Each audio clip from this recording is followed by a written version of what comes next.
My aunts live in the West Bank. They can't even go to the doctor. Right. You know, not even like, they've been needing to go to get medical checkups for over 14 months. Something that takes like a 10-minute car ride is like 6 to 7 hours, and essentially confined to their own house.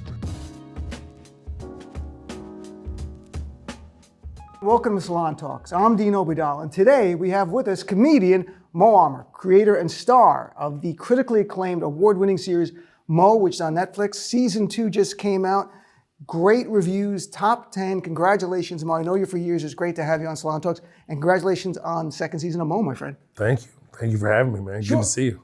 It's good You to look see the same. It's the deal I have never with the stop. devil. That's what I got. What is It's a lot of what are you doing? a lot of Stem cell? moisturizer. I Stem sleep cell? in a stem cell. Yeah. I sleep in a box and I that's come good. out for like 3 hours of light. I literally thought about the box thing. I was like, maybe I should sleep in a box. I don't sleep in a box. Like I'm an kidding. oxygen No, box, just- like for like LeBron. Sure, LeBron does that. He does? Yeah. Heard he goes to speak with aliens and he comes back rejuvenated. I That's what would heard. do that. I speak to God. I mean, I'm the servant of Allah, Yes. Obeidallah, the little servant Oh, of Allah. that's So my beautiful. whole job is speaking to God. That's And wonderful. God wants me to ask you some questions right now. Okay, I got some great. good questions to ask you. That's fantastic. First of all, This interview's not going the way I thought it it's would. going great. This is the best interview I've ever done. That's good. After the first season, I interviewed you, and you talked about how as an immigrant, your mentality is you have to outwork everybody. And I remember that. It stayed with me because I have the immigrant work ethic from my dad. You were actually an immigrant. What about season 2? Was it more work? We texted and you were saying this was a lot of work. It is a lot of work. It's not really about the quality, the quantity of the work. It certainly is about the quality, but it's not really about that, especially with what was going on in the backdrop of making season 2, the fact that it's the only Palestinian show on American television, show ran, produced, created by a Palestinian. It was really the intensity of that.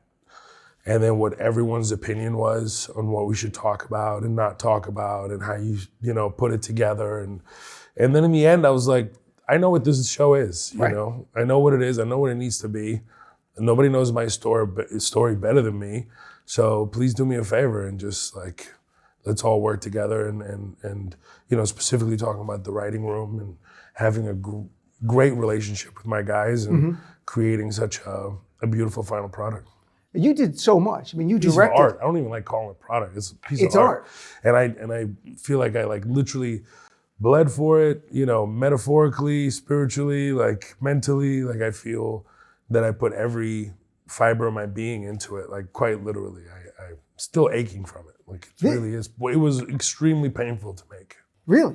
I think on some level, it is the manifestation of your work ethic. You did everything. We were talking, writing, starring. You directed some episodes. Yes. You catered. I heard you did I did costume. catering, You did yeah. you know what I'm saying? I was stitching costumes. Isn't this part of the work? Is it because you're a control freak, or is it really because of this immigrant work ethic and the sense of wanting to be proud for yourself, your family, and your community at the end of the day? Because you understand people are looking at you for Well, it's a something. combination of different things. I've always wanted to direct. I felt like, Slick was who directed the series with me. He directed the first season. He gave me, he understood that I had a particular vision for, especially like the flashbacks in particular. Yeah. And so he and I would work together and he would ask me like, how do you see this? And how did you see that? And essentially like co-directing with him in certain aspects of the first season. And so I've always enjoyed, telling the story visually as well. And even how I write and how I come up with different scenes and stuff is, associated with music and it's all visual. So it's very much in the style of it's up my wheelhouse for sure. And I want to do it. It wasn't about being necessarily a control freak. It was about like, I'm an artist and I really enjoy telling stories and I think I'm really good at it. And even like Jama, who directed Black Adam, when I was describing certain scenes to him, he was like, you're a director, Aside from that, I just really enjoy as well working with actors, like scenes that I'm not in, I probably enjoyed more. Right. Specifically the scene with my sister and my mom in the show, played by Shireen and Farah Habsay. So that was like a really, really unique moment where, I get to show run. So I'm, working on the script, rewriting stuff, and then you could do it on the fly. So essentially you can direct them and see what's working, what's not working. And then you can, get them to a place emotionally as well was really special. and then, reword certain things in the script so you end with a comedic punch when it's such a, heavy subject matter. And what a beautiful moment. Like, I noticed a lot of the crew was like crying, and there was a lot, most of it was in Arabic, like, I was like, oh, we did something right. If the whole crew who doesn't speak Arabic was in tears, I was like, oh, we really nailed this. And that was really rewarding and just very special. There was the scene with Shireen and the woman who plays your mom sitting on the dock. They're talking about, reflecting on the phone about how much do you engage or not engage over what we see on our phones about Palestine. Mm-hmm. It's something that anyone who's Palestinian knows this. Exactly. And this balance where I thought it was such a great discussion they had, because it's something we all have for Palestinian Americans. You could live your life by your phone, and you'd be weighted down and be unable to function. Exactly. Or you could just be like, I'm not going to look at any of it, which would be horrible. Yeah. How do you find this common ground so you can function, but you're still not detached completely from what's going on? I specifically was advocating for this. I'm letting, Harris know, who's like my right arm in writing with the show. I was like, we have to plant these seeds. And for people that haven't seen the show, this all takes place within our season in a pre-October 7th era. And I just wanted to highlight, this is like a natural part of our day-to-day. This is something that we're used to. It's not something that just happened after October 7th where we check our phones all the time. No, we're obsessed constantly. This was a part of our lives. Since I was born, right? So it's just something that I wanted to just have in the show, and a constant emotion to track with my mother there, and having it come to a head in the 7th episode in a wonderful mother-daughter moment. It was a great moment, and it's something, when people watch the series, they should understand it's something that we go through every day. It's an internal debate that we have as ourselves, because there's just so much heaviness. You're known as a comedian, but in this series, it was so heartfelt. The first season was heartfelt. This one, you're funny, you're hilarious as a comic, but you were so vulnerable in this. Like, you cried numerous episodes. I don't even want to bring up your late dad, because we'll both cry, because what happened, because I was thinking my late dad, same thing. But how was that, allowing yourself to be that vulnerable? Is it difficult? Is it challenging? It's excruciating, man. It's so hard. It's really, really hard. It's one of those things that I feel like great art, you have to suffer for. And it's not something that I did intentionally, to be honest with you. It's just, I wanted to be vulnerable. And I think the first season was my first taste of that. And it was really hard to do. Like with the confessional scene in season 1, it was the first time everybody was like, that was such great acting. I was like, I was really breaking down. That was a real breakdown.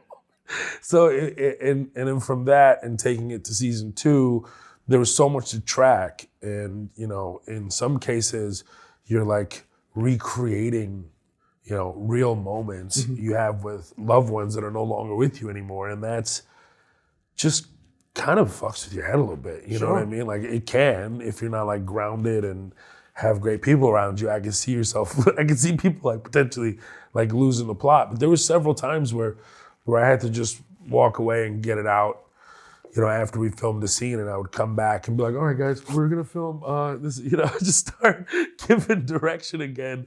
And Adi, who's in episode 8, who plays my cousin, he saw me do this multiple times, and he goes, I don't know how the fuck you do that. Yeah. He's like, I don't know how you do that. And it's one of those things that you just have to trust. Truly, I know it's something we mentioned in the show, trust the process, but you really do. And you have to take note of how much you do break down, and, and how much of it is controlled and how much of it is just complete release. It is very painful. It's very hard, but also very cathartic. Sure. I feel better about it today than I did before filming the show. There's so many things that you keep inside that you don't even realize that are there. Seeing video of your late father, as we see it, that's challenging. People say your father would be proud of you. That's such a hard line. That's a hard one. I hear that from my cousins. I'm like, okay, I'm gonna just look away now. That's one of the hardest ones. That came up in the last episode too. I guess I lost it. So I gave that doc footage to my editor, because they'll do their cut and then I'll come in and do my cut. And when Lauren, who edited the last episode of season 2, when I saw it, I lost it. Because I forgot I had given it to her. I didn't think she already edited it in. I didn't think she did. I thought she was gonna maybe wait for me. she did such a perfect job. Like she's such a tremendous editor to work with. And when I saw it, I just lost it. Because I couldn't believe how that all came together last minute. And what's so wild is the footage of me, like actually in real time, the doc footage of seeing, seeing my dad and for the first time because I didn't have any footage of my father. Wow. When I found that, I didn't have any like video of dad. And so Adi, who plays my cousin, was opening for me in Amman, Jordan, and he was filming me, see that footage for the first time. And then 5 years later, he plays my cousin in the show, and we didn't even like put it together until after. It was actually after we filmed the scene. Adi was like, I was with you when you did this, when this actually happened. And so it was one of those really special moments. Like you can't recreate that. You can't write that. Only the divine can create such a, mystical moment. In the moment of when you were being, swept up with this emotion, your mom says to you, keep smiling even when the world tries to tear you down. Yes. And I wonder, I know you were involved in the writing. Is that for you? Is that for Palestinians? Because on some level, it resonated on a whole different level. Myself being a Palestinian heritage, watching that. Sure. I think that's as a whole, anybody can relate to that. Right. It's the idea is that no one can take who you are inside. People can try to break you down. People can try to hold you small. And the idea behind that is that no matter what, you can hold on to who you are, and you don't let them break you, essentially, no matter what the scenario is. And this is something I mapped out before the strike. I mean, like in April to May, our first four and a half weeks of writing, I had this already mapped out. Like, this is how I wanted to end. And it was based off of me going to the West Bank. And I've had a few moments where, I had a gun, to my face. Like, I was smiling, and the Israeli soldier was like kind of almost offended that I was like smiling. I was just trying to be like, show that I was not a threat, You're at checkpoints? I was at a checkpoint, and so he like raised the gun at me, and I just maintained my smile. And I mentioned that in the room, and this is the way I wanted it. I was like, oh, what a powerful way to like end under such stress, like maintaining his integrity no matter what happens. And that's how that came about. I remember being with my cousin at the West Bank, and they did a roving checkpoint, and the soldier's like, why are you here? And I wanted to go like, why are you here? Yeah. My cousin like, don't say anything, ever. Like, you say one bad thing, we sit here all day. Yeah, right. Okay, it's not like they're gonna shoot me. It's they're not gonna worth keep it. me. Right, that's their whole thing. So what was the challenge? I mean, you filmed the last episode it's supposed to be Palestine, it's partly Palestine, partly Malta. What was the challenge that you had to shoot in Malta as opposed to the whole thing in the West Bank? Well, we couldn't. I mean, it was impossible to. I mean, my aunts live in the West Bank. They can't even go to the doctor. Right. They're not even like, they've been needing to go to get medical checkups for over 14 months. Something that takes like a 10-minute car ride is like 6 to 7 hours, and essentially confined to their own house. Sorry, I'm just like thinking about them now. What was the question? Just about like navigating and trying to shoot in the West Bank and have the unique challenges. Yeah, of course. We couldn't shoot in the West Bank. Intentionally, what I wanted to do is initially I wanted to shoot there. I wanted to shoot in the actual village I came from.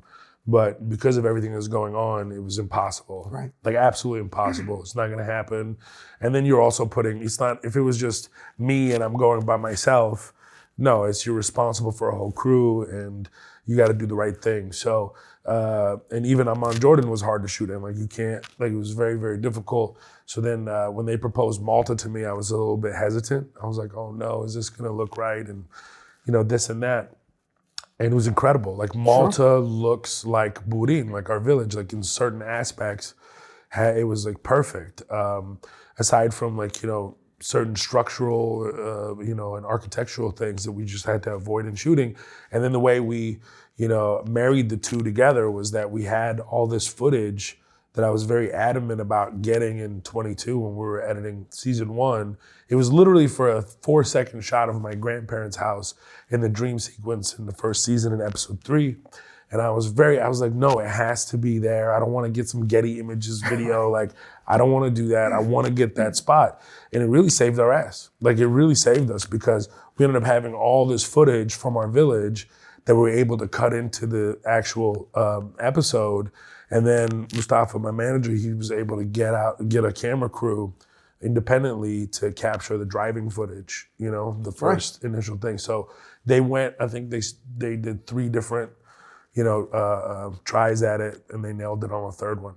I know that the show on some level is a love letter to your family, but Yes. is it also, we see Palestinians like we've never seen. You also see undocumented immigrants. At a time when undocumented immigrants are being demonized and put in camps in Guantanamo if Trump gets his way. What do you hope people take from seeing the experience of both Palestinian Americans and Palestinians and undocumented immigrants? Yeah, this is thank you, Dean, for that question, honestly, man, because this is, yes, a love letter to Palestine. This is a love letter to my family. This is a love letter to Houston, you know. It has all those components, but also it's very important to know, I've always said this, like this is, a love letter to Palestine is for Palestinians, but for everyone. It has nothing to do with my Latino brothers and sisters who are dealing with the same type of situations. And I also wanted to show the absurdity of the detention centers in season 2 as well, and talk about how difficult it is to actually cross the border and show how privileged even my character is in relation to other refugees and asylees into the country. So yeah, it's for everybody. It's for everybody who's struggling to feel like they belong and to constantly fight for this, just to be themselves and to have an opportunity to grow with their families. And the most valuable commodity is time, and you are robbed.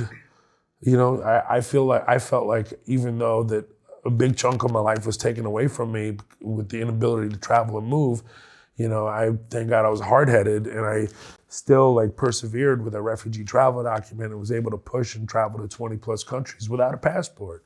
It was extremely difficult. I slept on airport floors. I, slept in immigration, rooms or what have you to get to a gig. It's one of those things like you either fight for it, or not. That's why I love doing Shawshank, in episode 2, is because nothing is truer. Like, get busy living or get busy dying. It's absolutely rings true to me, and I've always been attached to that line in the movie as a whole. But it's like I felt like my whole life I've been in this jail, this metaphorical jail. And anybody who feels that way, like you don't have to, just roll up and die, man. You can fight, you can push. You can just continue to get over these hurdles and not allow the system to hold you back, even though it's gonna feel like it, even when you feel like you're making strides and you're pushing forward, it's a difficult thing to grind through. It's a challenge. I mean, I always tell people too, if you're born of Palestinian heritage, you're born into struggle. That's our life. Last 2 quick questions. One is the very end of the very last episode, you're at the airport, Israeli soldiers going through your videos of your families on that. Yeah. And you just look and you sort of smile at him. And that's the way it sort of wraps up. And then there's some flashbacks. Does that go back to the point at the checkpoint with smiling with the guy at a gun? Or is that, what were you thinking? Like, what were you conveying there? Well, it was about just maintaining your own, not allowing anyone to rob your spirit from you. It's about no matter what, as difficult as it is, just hold on. Right. Just hold on. That's great. And last thing, look, man, this is so hard to talk about. It's so over it, man. I just want to do a real comedy after this. I'm just gonna do straight comedy after this. Coming near you, I'm doing a straight. So no season 3. That was my last question. Look, I know that Netflix had 2 seasons. Yeah. The thing is in a top 10 of Netflix. It's getting top rave 10, reviews. It's going to get nominated. 5 stars. Do you want to do season 3? I mean, is that not what you want to do? I mean, I don't know. Maybe I'd be open to it. Maybe. I really don't know. I have documents for you to sign. Yeah. No, but I'm saying, what do you want? You're about to go on the road tour. Would you rather do touring as a stand-up or both? Look, there's no stopping on stand-up. Stand-up is the number 1 love and art form, and I know I love telling stories, and I know I'm really great at it. I'm great at directing. I'm great at writing. I'm great at telling not only my story, I'm able to tell other people's stories as well. So let's see what happens. And let's just, I think that we could have done a lot more. And I think that the first season you get, Chappelle's one who taught me this. It was man, the first season you're just riding a bike and occasionally you land a few tricks.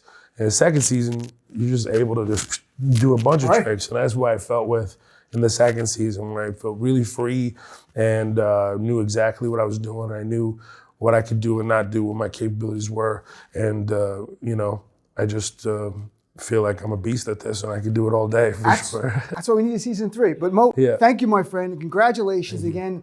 Thanks for watching Salon Talks. If you're watching now, go to Netflix. Watch season 2 of Mo right now. I'm Dean Obeidallah for Salon Talks. Thanks, Mo, for being part of this thing. Thank you, bro. I love you, man. I love you, brother. Thank you for watching Salon Talks. If you had a good time, why not subscribe right over here so you can get more conversations with your favorite artists, actors, directors, writers, comedians, musicians, politicians, everybody you love, and I love too. And while you're here, why not watch another video right now?